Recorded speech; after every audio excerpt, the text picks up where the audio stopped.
Or as the member of NEC of ODM on the Gachagua issue, I think this is a more Kenya Kwanza politics that we as ODM have no business engaging in.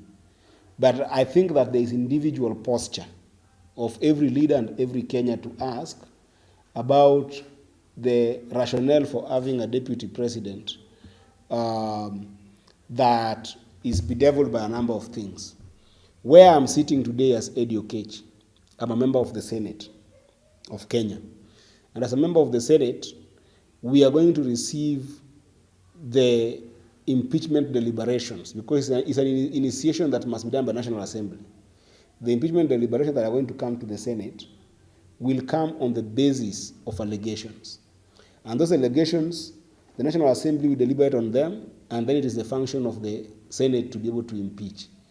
I believe that if they bring to us an impeachment that is founded on the basis of law and issues that are definitely of constitutional merit for an impeachment, the Senate will take charge and impeach. And if otherwise, the Senate will still be a good arbiter that will make sure that the impeachment is free and fair. But as things stand right now, as Eddy Oketch, I haven't received anything or any communication from the National Assembly with regards to that impeachment. But when it comes, the people of Migori sent me as a very level-headed person, a very fair person, and a very just person. I will do what is just for the people of Kenya should that impeachment come in the Senate. But when you elect me as a senator, or you elect MP, or women rep, all those people become national leaders because they engage in national discourse in terms of the laws of the country. The only seat that is regional is governor and MCA.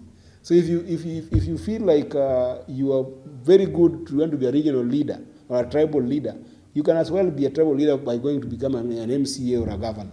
That is just my opinion. I don't want us to focus on only the Rigiji impeachment without focusing on the substantial issues that the Gen Zs of this country raised. Because if those things are not achieved, there's nowhere Kenya is going. There's just calm, but there's no peace at any given time. It's a very important thing that you must understand.